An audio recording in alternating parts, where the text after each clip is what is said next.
Ladies and gentlemen, welcome to this week's edition of the Rasslin Report. And here's your host, Rated R for Rasslin and Jonesy Chats Wrestling. Welcome back to the Rasslin Report. 10 months since the last episode of the Rasslin Report, episode 8. Welcome back, everyone. Welcome back, my co-host, Jonesy Chats Wrestling. Jonesy, how you doing, buddy? Very well. It's great to be here. Thank you for having me back on your channel. It's great to be here again. It's been a long 10 months. Yeah, long 10 months since our last episode of the Rasslin Report. Obviously, went to a lot of personal stuff, so the channel kind of died out. It's coming back strong, big time, full time, and we're back with the Rasslin Report, weekly Rasslin Report. Now, I will be here weekly, either Saturdays or Sundays every week. Jonesy cannot commit to every single Saturday or Sunday, so I will have a stand-in when he is not available to, but he will be here as much as he possibly can. Now, big thing, make sure you drop a like on this video, subscribe to the channel. Also, Jonesy has a Twitch channel where he plays Football Manager.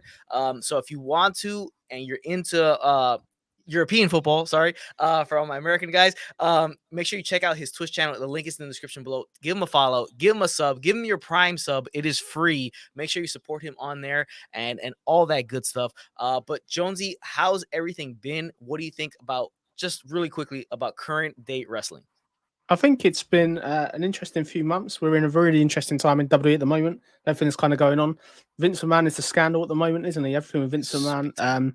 It's almost back in '92 again. I feel that we're going sort of down that road, but the only beneficiary of that is us, the fans. Hopefully, it may change something. But we're going into SummerSlam, less than 2 or 3 weeks away from SummerSlam now, and this is a real good chance for WWE to create the inroads for the rest of the year, I'd say.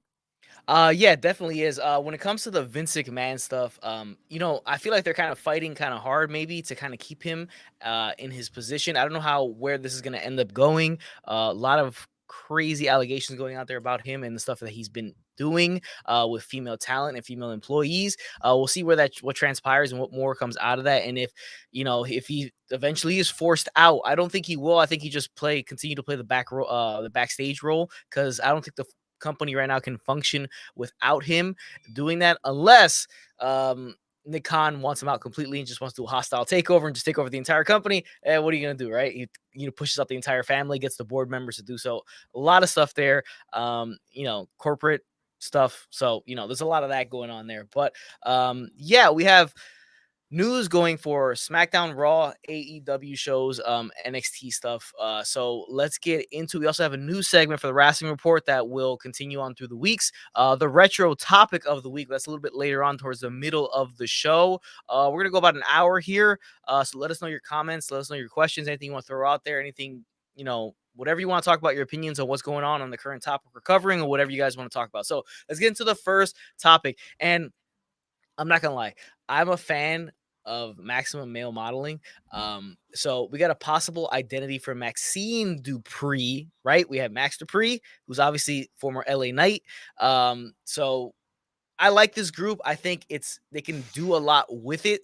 I like that it gives something for Mace, who's now Marseille, and Mansoor, who was formerly Mansoor. It gives them something to do. It gives them a little bit of character, a little bit of pizzazz, a little bit of stuff out there. So, Jonesy, what you got on the possible identity for Maxine Dupree? Yeah, Maxine Dupree. I think this is a really great pick coming from NXT UK. None other than Ginny. Ginny obviously has done some great work. She's got a great charisma. She's got a great she's character. With Gunther. Yeah, she's with Gunther in real life. So that's the fit for me. I think it would make sense. And I think it's a great choice. Look for her to put on potentially an American accent, I think, just to fit the role to a certain point. But interesting to see it. And I think it's going to be a great call-up. I think she's going to do some good things in it. She adds that real heel heat to the group, which is a really nice element. Makes them furthermore credible, I'd say. No, it definitely does. I mean, like I said, she's with Gunther, so I don't know if they're engaged or not. If you guys are in the comment section, let me know. They're engaged. They are engaged. Okay. Yeah. So they like to keep them on the same show, so that makes sense. Gunther's on SmackDown. They bring her in as Maxine Dupree. Should be part of SmackDown with Maximum Male Modeling. Makes sense. Again, folks from the UK do great American accents compared to folks from the US doing UK accents, whichever kind of UK accent. So she'll probably get it off, because you see most of these Marvel movies, like most of those guys are all British UK people. So they all have great American accents. So she'll probably pull that American accent thing off pretty well. So I wouldn't be too worried about that. Noob & Co. Noob, what's up, man? How you doing? He says, good morning, Noob. Welcome back to the stream as we come back for the Rasslin Report after 10 months missing. thing. He says it's Ginny. Yep, he knew. It is Ginny. So that's what we're going with for Maxine Dupree. Seems to be like a general consensus of who that's going to be. Let's see how it works out. I mean, she has kind of like the modeling physique to her, very thin. So she may, go in well with the group. We'll see how she is in terms of playing the gimmick up. That'd be probably the most interesting thing is how she's going to play this gimmick up. And, again, she's going to be there because Gunther is on SmackDown as your Intercontinental Champion. Next topic. Now, this is an interesting one. And Jonesy, what do you think about this one? Yes, this is really interesting. Obviously, on NXT, we've had this big thing with the whole thing with the dyad going on for many, many months. Obviously, they've done some great teasing of who this is and stuff. The dyad, we'll put it out there. So they're going to be revealed next week. And everyone, I think, kind of knows who they are. But they're going to be repackaged. So the dyad, also known as the Schism, basically, that's the new repackaging. They're going to be known as, or they are known as the Grizzled Young Veterans. And they're going to be repackaged. So the new names we've got for them are going to be Zach Gibson, repackaged as Rip Fowler, and Drake is going to be repackaged as Jagger Reed. So I'm interested to see that. It's a shame they've been repackaged, but this all fits with WWE not wanting people to use their real names, I guess. And I'm interested where they go with this, but I'm looking forward to seeing that reveal and how that plays out.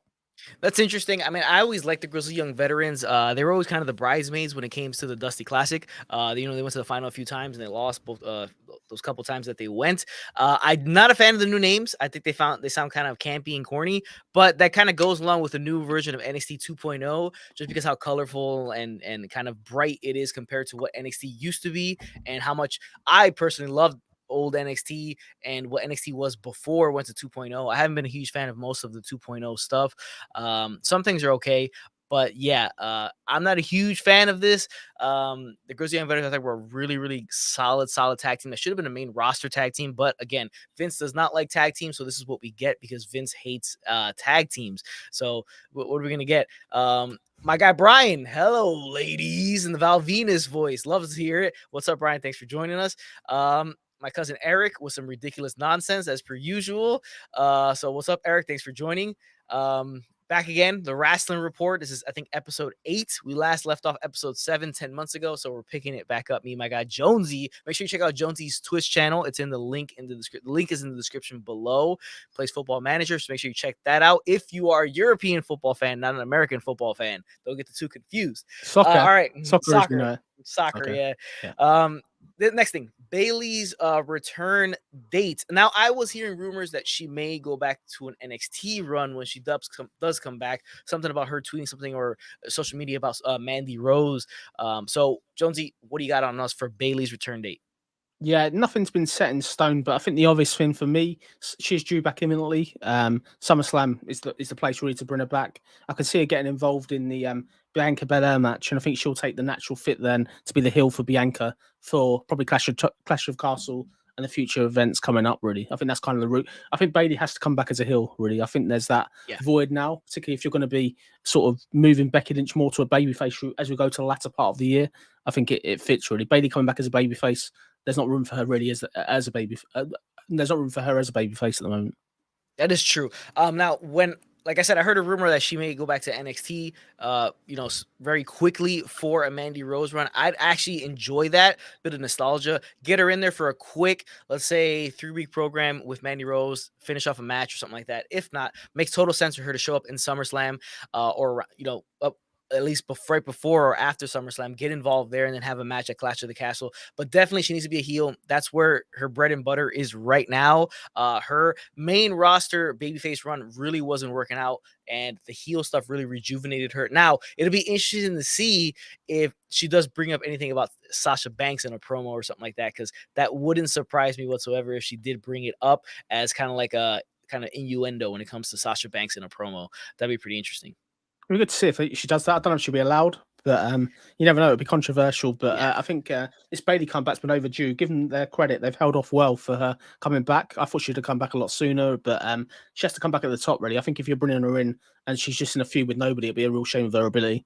Yeah, it definitely would be. Nubico, Bailey versus Bianca Belair at SummerSlam because history repeats itself. History does repeat itself, especially in professional wrestling, where it applies the most, because that's what we're talking about. But yeah, definitely could see that going down at SummerSlam. Quick turnaround, though, so maybe more likely a Clash of the Castle, because they really need to build that up just a little tiny bit more, since we're only, 2 weeks out from SummerSlam.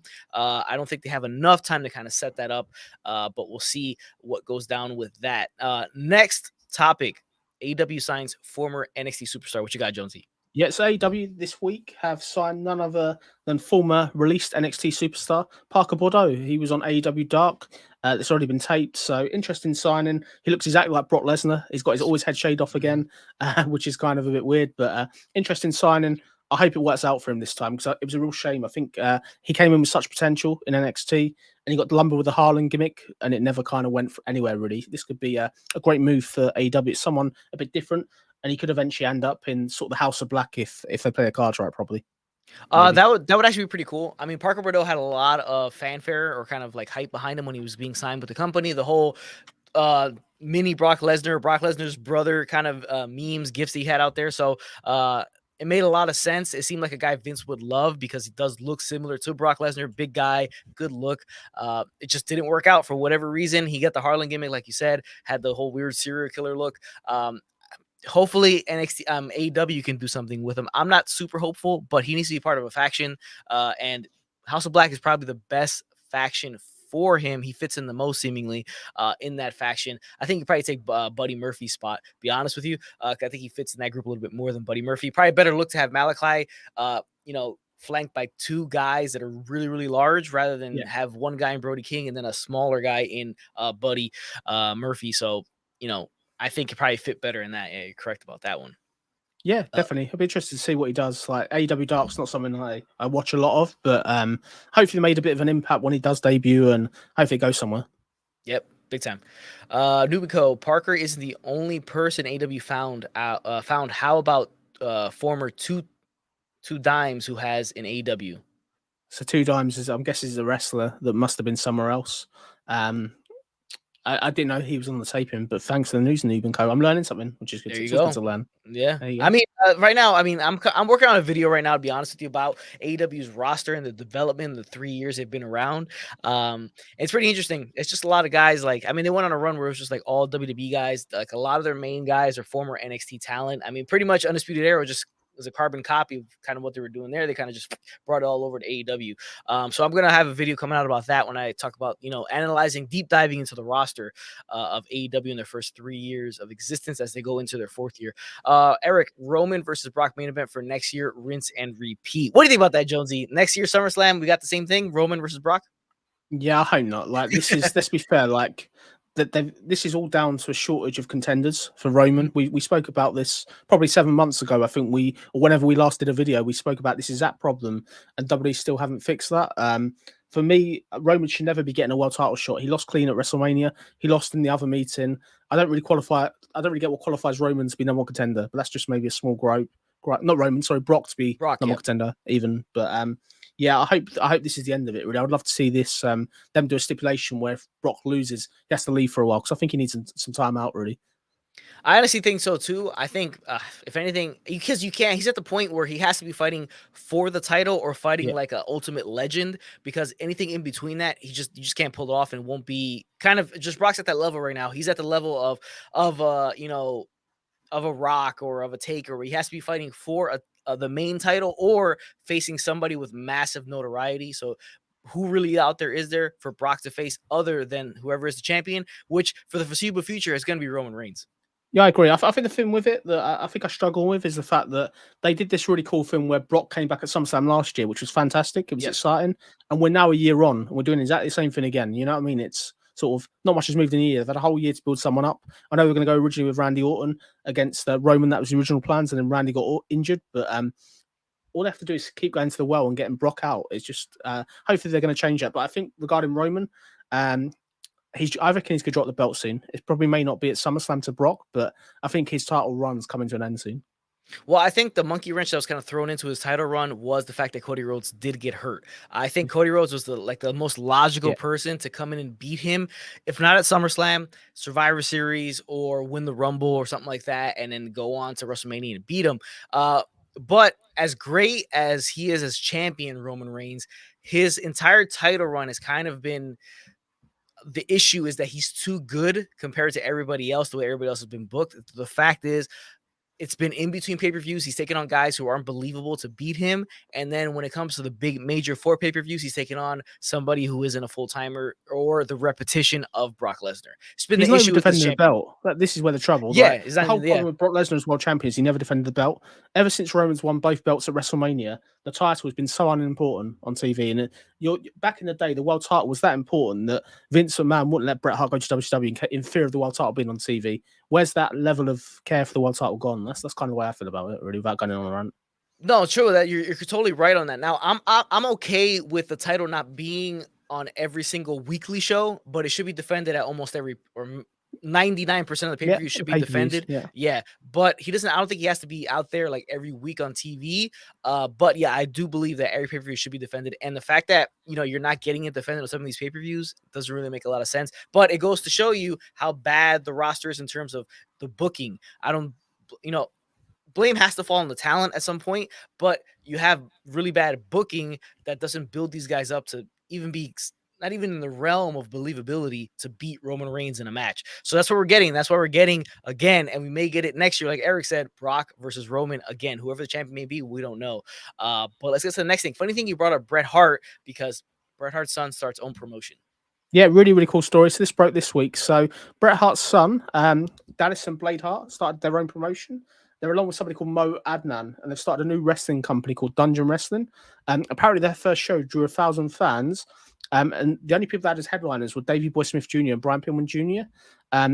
What's really kind of nice about this, when you look at the legacy of Stampede Wrestling, for a first show, it's punching it out of the water. I think I'd like to see more of this, and really, I hope that this goes somewhere, because I think it's great to see that Hart heritage in the sort of booking side of things in wrestling today. Yeah, I mean, it comes with the territory. So you got the last name Hart, you're part of the family. Wrestling's in your blood, and this is great. I mean, the more promotions out there, the better. For more guys and girls to go out there and work and, work on their craft and hone in their skills and become better, and continue to become better. I think it's better for everybody involved. It's cool when a son, a family member of a legacy family like the Harts or the Anoa'is or the Flairs or the Rhodes, when they go out and do these type of things, because it already gives you a kind of a jump start compared to another promotion, because this is Bret Hart's son's promotion. Okay, let me go check it out, because it's the name goes along with it. It could be me and you starting a promotion. We won't get as much fanfare or as much love in the beginning as somebody with a legacy name like Hart. So you got that going for them. So that's cool.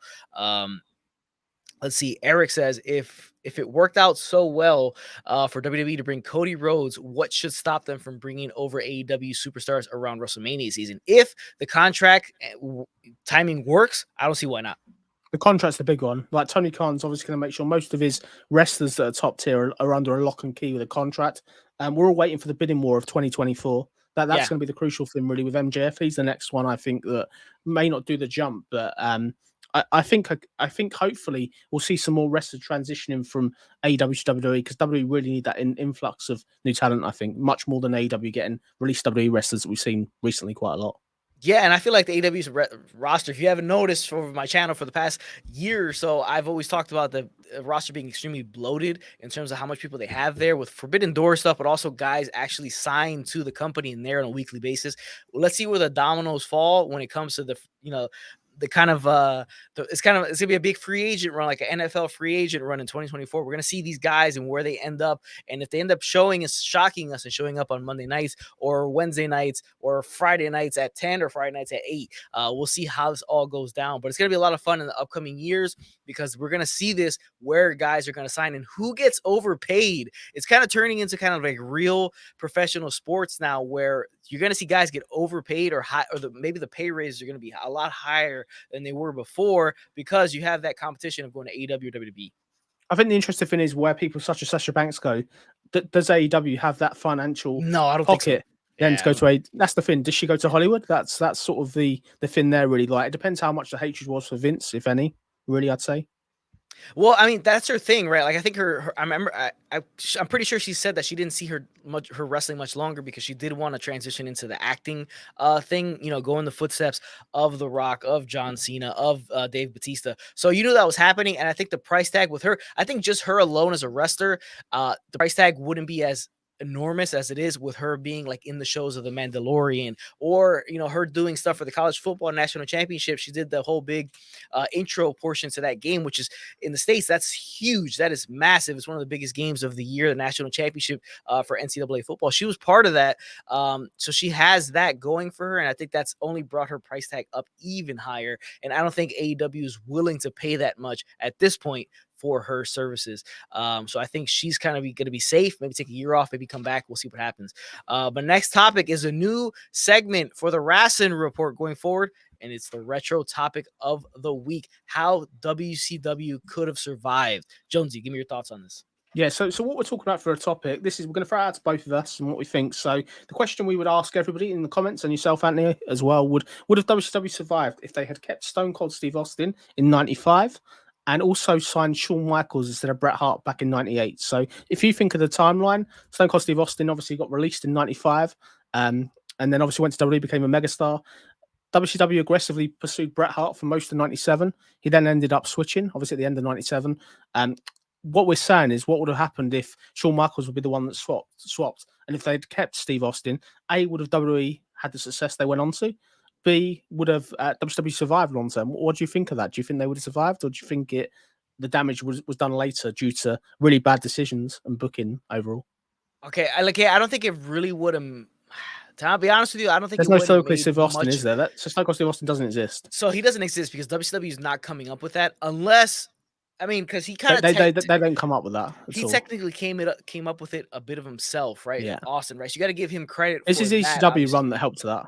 Exactly. Basically. So it's like, would he have just stayed as the super stunning Steve Austin rather than, because it kind of like that transition from WCW getting fired the way he did by FedEx from Eric Bischoff while he was hurt, going to ECW, and then having all that promo time. Yeah, and having all that anger towards WCW and WWF at the time. So that kind of maybe helped him along the journey to create the character. So without that and that motivation, I don't think you would have had him. Plus, with creative over there in WCW, they probably wouldn't have come up with it because all they cared about was the NWO.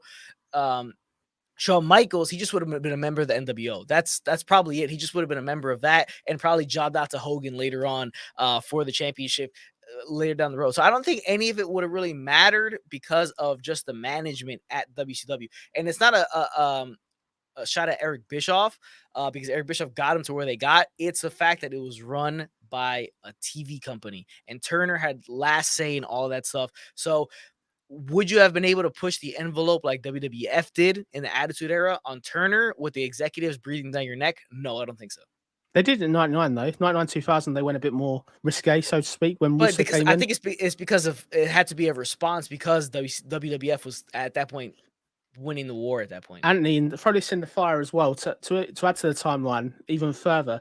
They never released Undertaker in 91. He stayed in WCW, and Mick Foley stayed in WCW. If they had that ammunition, so to speak, would have they survived? Would they still be here now, do you think? Or it depends, because I don't have that much confidence in them creating characters for those guys to be able to kind of like stand the test of time. I think it's just the way the cards kind of fell.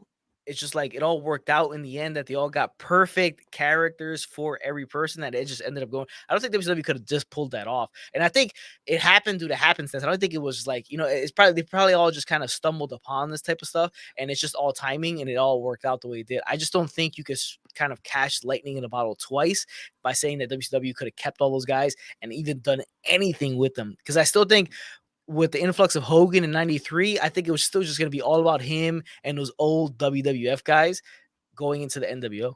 And can you imagine, like, so Stone Cold Steve Austin doesn't exist and we get Vince McMahon not becoming the heel that we know? Yeah, exactly. You'd be relying on The Rock, that progression.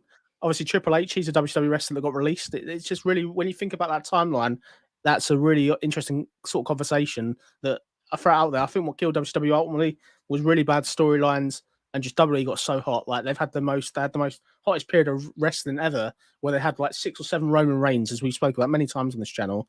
When you got 7 Roman Reigns at that level in one time, how can you not foul? Everyone's going to watch that program. And the interesting thing you said is that they were former WCW guys coming to WWF and made their names for themselves. So difference between AEW and WWE, a lot of the AEW guys that they've gotten have already been established and haven't changed much from when they're left WWE to go to AEW. That's the big difference, is the change between the two. You have guys like Undertaker was Mark Calloway. You had Cactus Jack. You had Stunning Steve Austin. Triple H was Jean-Paul Levesque. Yeah, even before that, he was terrorizing, right? So Yeah, he had those terrible terrorizing, things. So it's like it goes towards. So they weren't established. They weren't stars. So that's the big difference. Is that what you can get a guy from another company who was underutilized, no name value whatsoever, and he comes to this one and gets over and becomes a massive megastar and all that stuff like that. So I think that's the big difference between the two. It's a deep topic, isn't it? Yeah, so if anybody ever tries to make the correlation between, WWF had guys from, they were released from WCW, total opposite. If anything, WCW was doing WWE had the best of WCW. They had like the radicals, didn't they? They had the top tier wrestlers. It's not like they had like WCW's castles.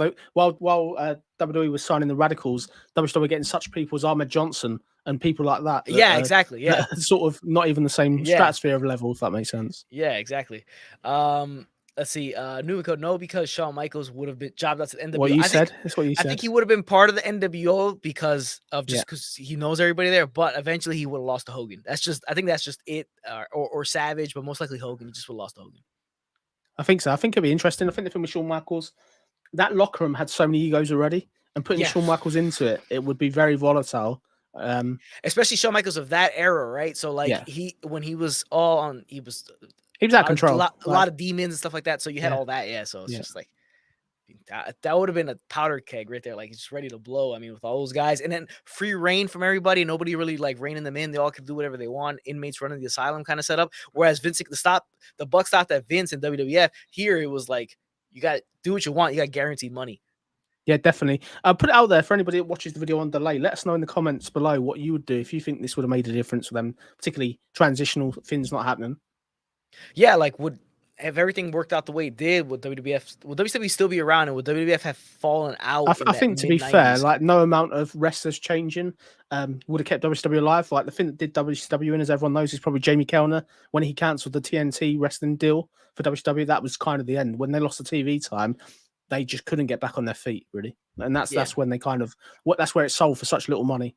Yeah, and it's just bad management. Like, I don't think no matter the amount of talent that you had, if you looked at that cruiserweight division and that undercard, the amount of talent couldn't save the company. It was destined to collapse sooner rather than later. And what probably made it collapse even quicker, it could have lasted a few more years, was just how I think they got too hot, and that went to their heads. And I think that would kill them faster than it did. If they weren't as hot as they were, I think it would have lasted just a little bit longer.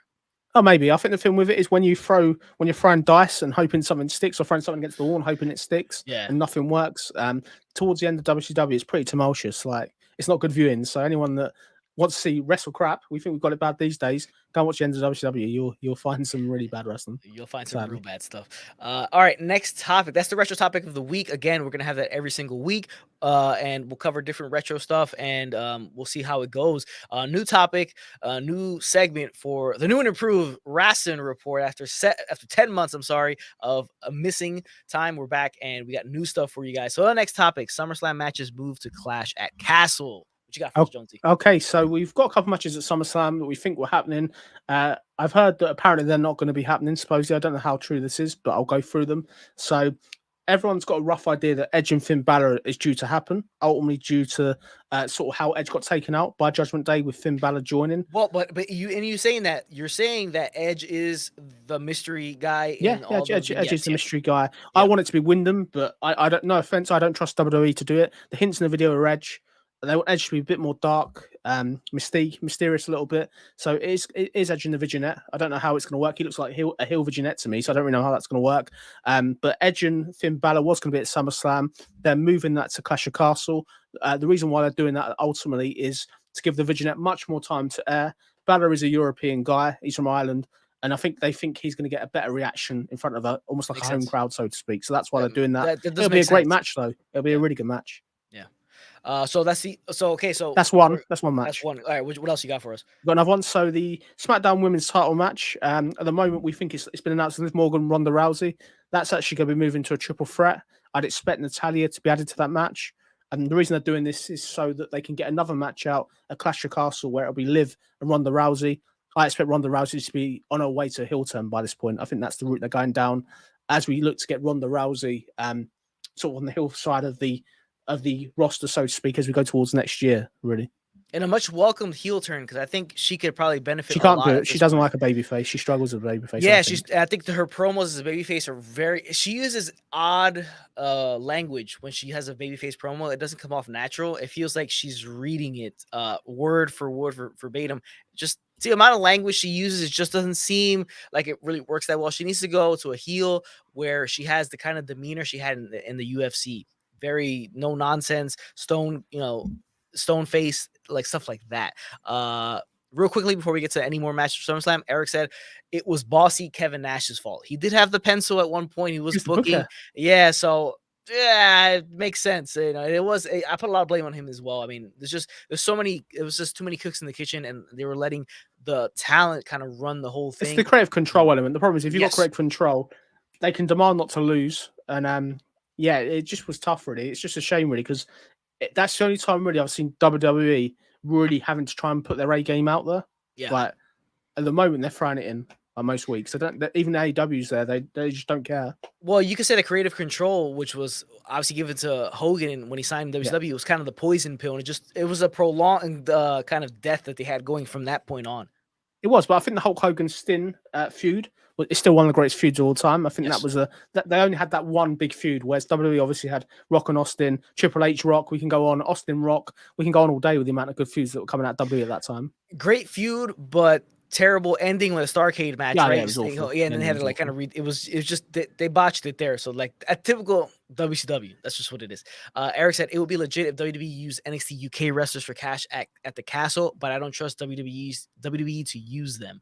I'm going to the show. I don't think we might see some NXT UK talents warming up, but this is September's pay-per-view for WWE, bear in mind. So WWE are going to have 6 weeks from SummerSlam to build this card up, and they've sold it, so it's going to be the biggest show since SummerSlam 92 for UK fans. I'll throw it out there. This is one that isn't on the list. I'd expect them to pull something off with either a Tyson Fury or a Conor McGregor turning up. That's what I think the route they're going to go down. Conor McGregor more likely. Conor McGregor's least likely, but Tyson Fury is quite an easy one to do.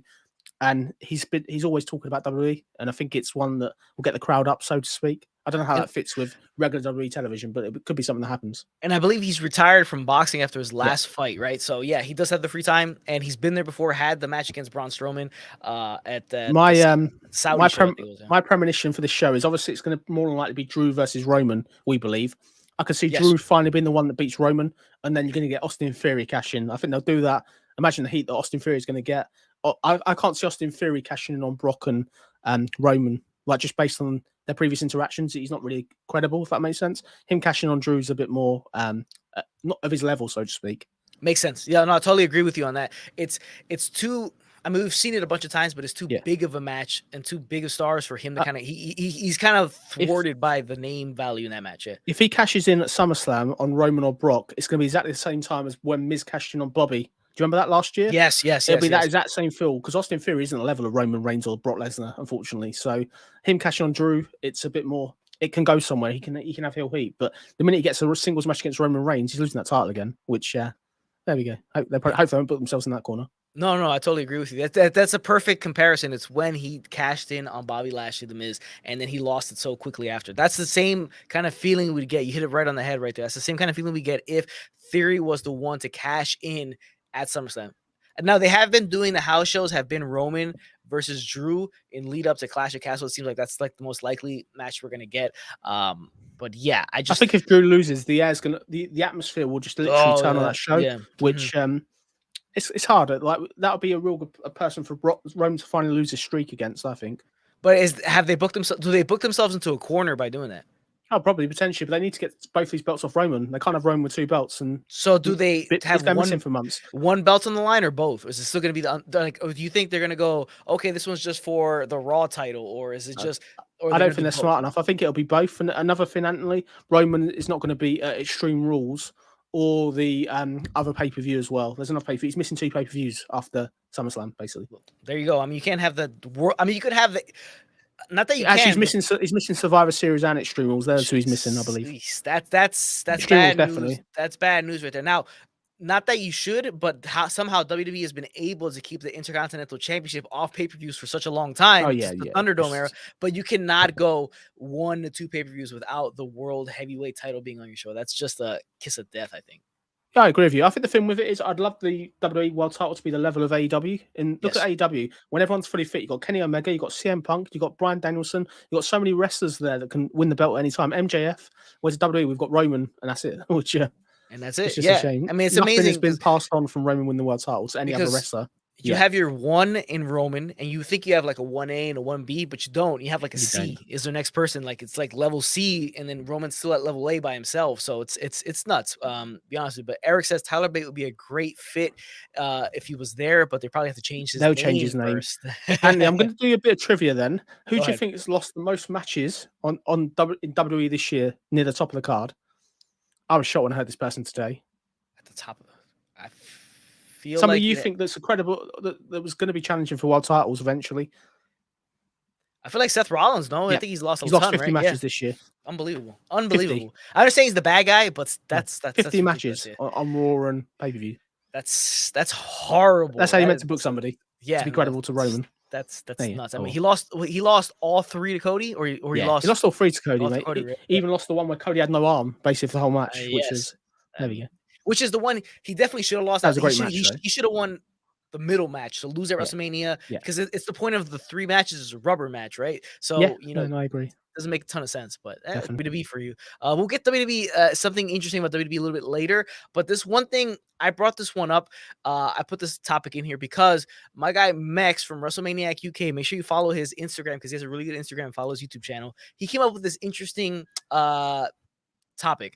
He said that Claudio Castagnoli doesn't really fit in the Blackpool Combat Club. And I agreed with him because he was thrown in there, right, as kind of like a fill-in because I don't know if he was originally always supposed to be in there. He wasn't. He wasn't always meant to be in there. But it's because Danielson got an injury, picked up an injury, wasn't available for the last pay-per-view. He comes in, and I don't think he fits in the group. I think he looks strange in the group, and I just think it was a bad idea putting him in there.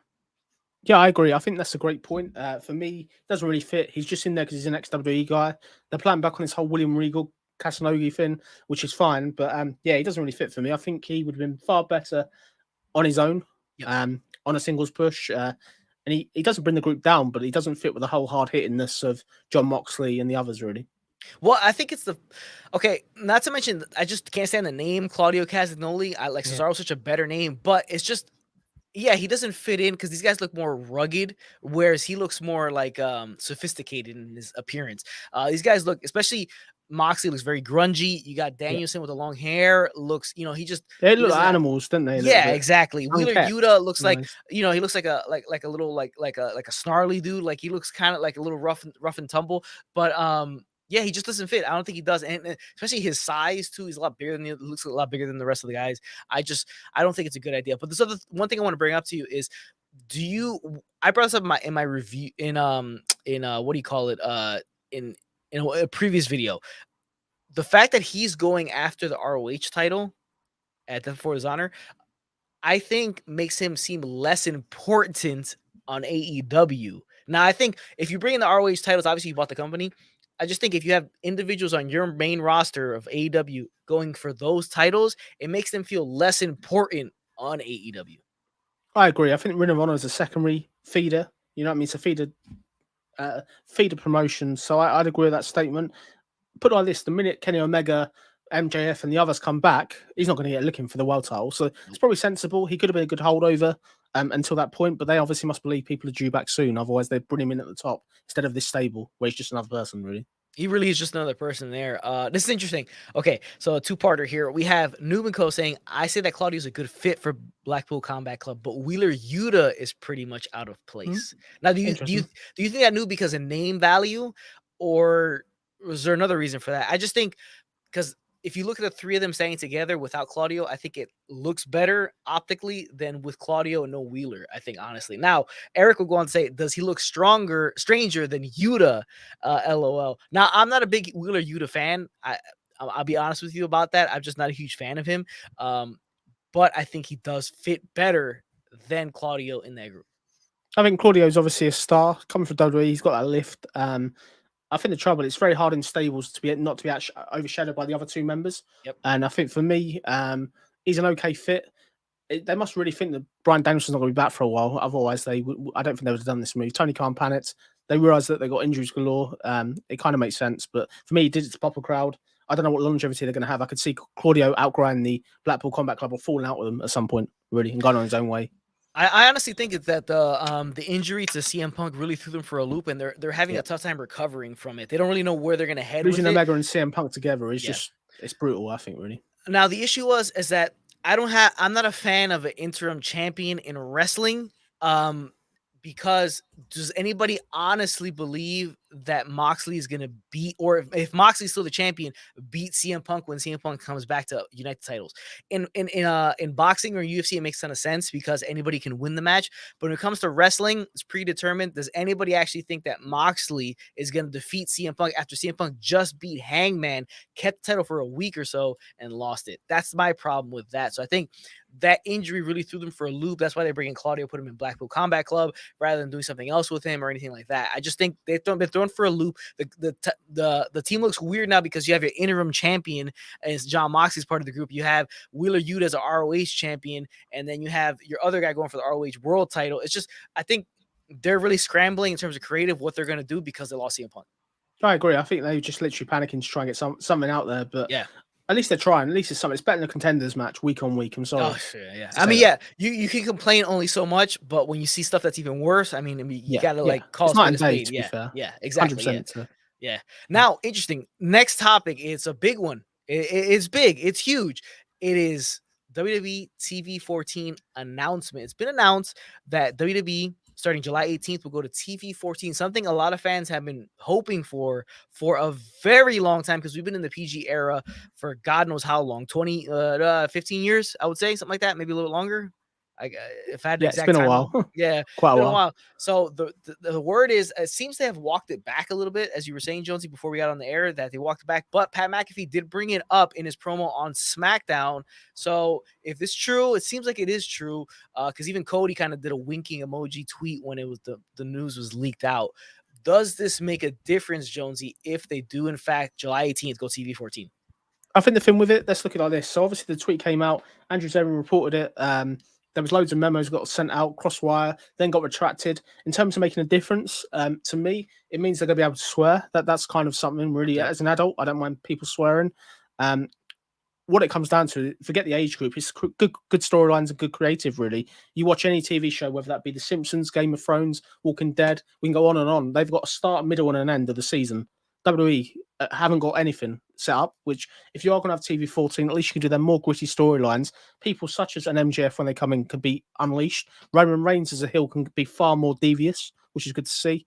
And you're no longer pushing people with dolls and scooters and stuff. For me as an adult, I don't enjoy that type of stuff, to be fair. I just think it could be good. It's just down to how it's done. The problem is if Vince is still in control, I don't really trust them to go that much different. They may obviously NXT 2.0 has been a bit more racy recently since Shawn Michaels took the pen. He's the head booker now.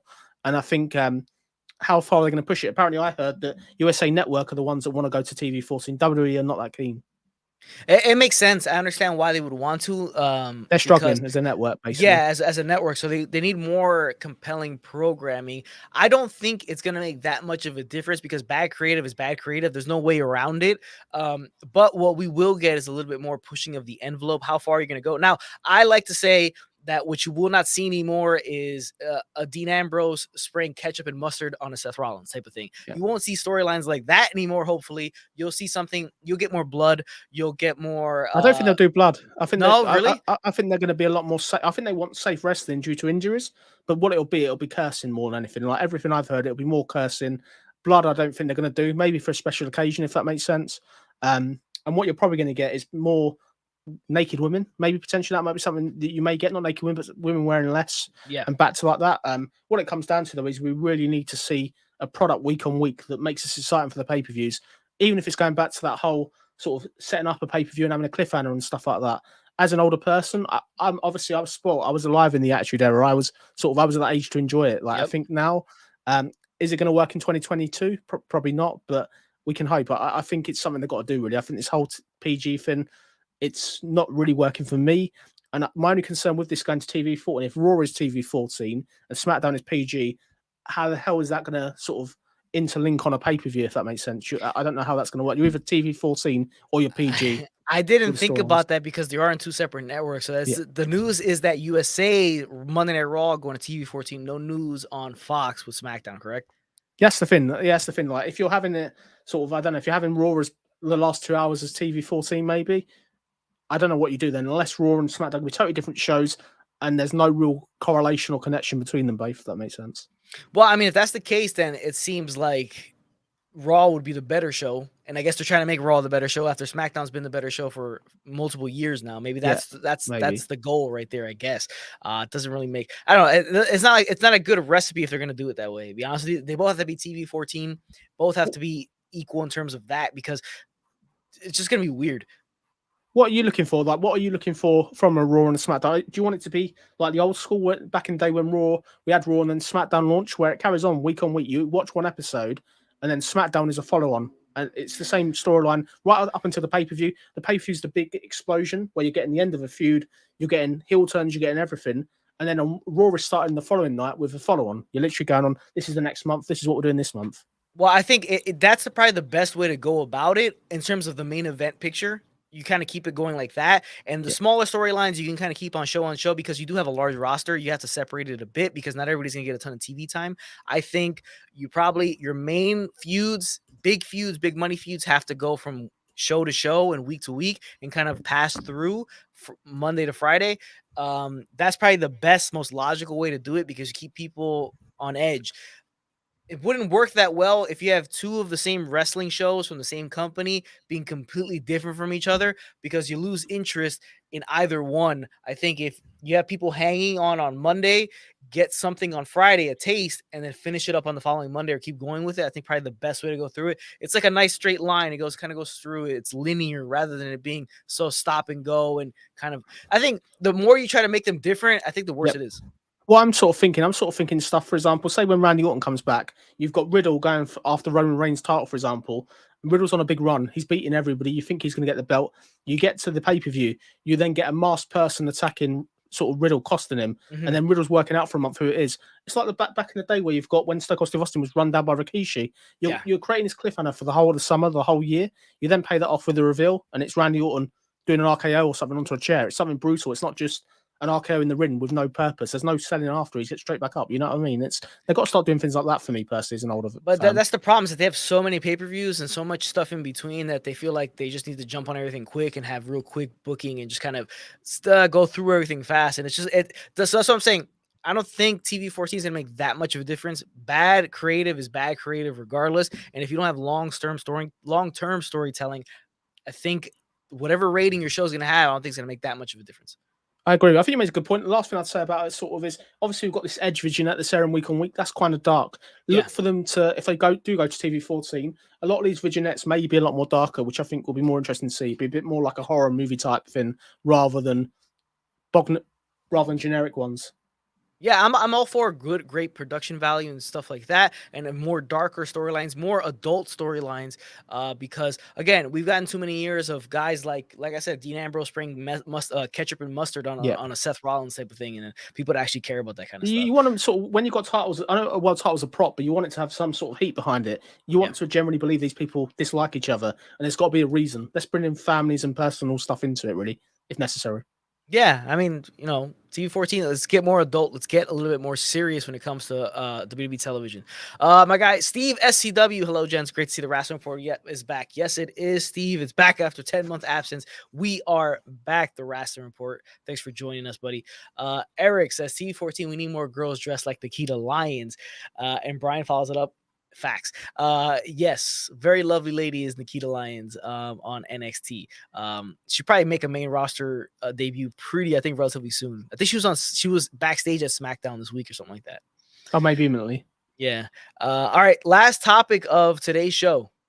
updated SummerSlam card. What you got for us, Jonesy? Okay, cool. So we know obviously that what we got on Wikipedia we'll go through, but we'll go with a few extra stuff that may happen. We obviously know Roman versus Brock is happening, last man standing. That's kind of happening with the tease of Austin Theory potentially cashing in. Maybe we got Pat McAfee and Happy Corbin. Bobby Lashley and Theory. I don't know what the hell Theory's doing this match, to be fair. That's another subject, probably. And then we got Usos versus Street Profits with Jeff Jarrett as the referee. And then we got Liv Morgan and Ronda Rousey, supposedly, if they actually do that match. In terms of extra matches we've got, I'll just get this list up. Sorry. Extra matches we've got here are, sorry, I should be better organized. Let me go to here. So we've got, looks like it's going to be potentially Logan Paul versus The Miz. Obviously, if they identify Logan Paul isn't ready, I think he will be ready, basically. They're probably going to add AJ Styles and Logan and Miz and Ciampa as a tag match. Bianca Belair's match is going to defend the Raw Women's title either against Becky Lynch or it'll be a three-way where you add Carmella as well. And then you're also looking at Seth Rollins and Riddle, to be fair.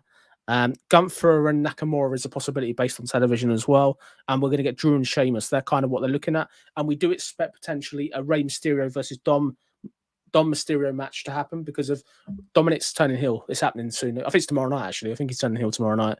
As the big anniversary. That's the big thing they're doing, really. And we may get a Viking Raiders New Day match as well if they're desperate. So what are your thoughts of the additional matches? And are you excited for any of it? I actually kind of like, okay, so I think the tag team has Ciampa, he just kind of doesn't really belong. He feels like kind of odd in that storyline. But I guess you're just throwing him in because he needs for him something to do. And he's been, with the Miz and helping him out like recently, stuff like that. So I like it because I think Logan Paul coming to WWE is a good thing. I don't think it's a great bad signing. thing. Yeah, I don't think it's a bad thing whatsoever. I don't think people should hate on it. I think it's a good thing. Guy brings a lot of notoriety, very popular guy, money maker. That's what you want. And as an athletic dude. So I'm interested in that to see where that ventures off. I do want to see AJ in a little bit more main event stuff, hopefully sometime in the near future. I don't want to see him meandering around as part of another guy's storyline because remember, he's in this, but he's part of the bigger picture that is Miz Logan rather than he's just kind of a side piece. I don't know how he's ended up in this situation though. Bear in mind he got absolutely embarrassed in the feud with Judgment Day. He got absolutely handed to him like that. And that's that he's a company guy. He's like a soldier. He says, "Yes, sir. You need this done." He's gonna go do it. That's a shame. Yeah, definitely big shame there.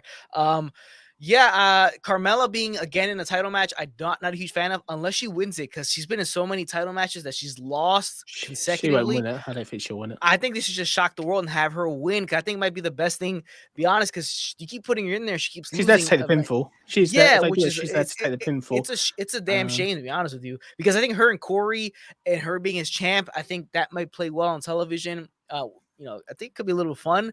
But I just think she can't keep losing these matches. She's in so many title matches.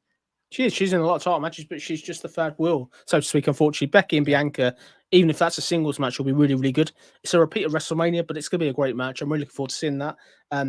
If Becky doesn't do it here, they want to turn a babyface, so she's got to pick up some sort of momentum soon. So this may be the point where she wins the title potentially, but I'm interested to see how they play it off, really. Definitely, and I'm not super excited about Viking Raiders, the new vicious Viking Raiders. They don't come off that well. WWE has no idea what to do with them. I think the Viking gimmick does not work. They need to go into more of a TV-14 serious. You're trying to make them vicious and serious, but they're still pretending to be They're still stuck in Raw Underground. Yeah, so it doesn't make any sense. Which Raw Underground needs to make a comeback. I'm telling you right now, it needs to make a comeback. Den now. Lions Raw Den Underground is extremely underrated. I think they could have done a lot with Raw Underground, but it doesn't make a ton of sense. I'm not a huge fan of Viking Raiders and the whole Viking gimmick. Brian, really quickly, the only person that could take the belt from Roman is Wheeler Yuta. He says that because he knows I'm not a huge Wheeler Yuta fan. And we have a local show coming to New Jersey in September or September, November, and he's like the headline for that independent show, Wheeler Yuta. Are you going? I'm going, and I'm going to protest Wheeler Yuta. You're going to get an autograph? I'm going to boo him because I'm just not a fan of Wheeler Yuta. I'm not. I'll sure sign a photo with you. I'm not a fan of Wheeler Yuta. But SummerSlam, it's just, I think it's going to be it's not gonna be a bad show because WWE's been putting on good shows in terms of in-ring product, the pay-per-views. Just not excited too much about the card. I think it'd be all right. I think it's SummerSlam. It's a lot earlier this year. And that's what they do with it. I really hope we're gonna get something special. Austin Theory, is that cashing gonna happen? That's a big question coming out of it. And in the dream scenario, this is a long shot. I'd love this to happen. I'd love them to win them back. I'd love him to come in some capacity. We need some talking points coming out of the show, and this is the real point. If we are going to TV-14, let's start here. Let's start with something controversial at the pay-per-view, because I think the whole thing with Brock and Roman is how you're going to keep one of them down. Is it going to be something big? I guess as a finish.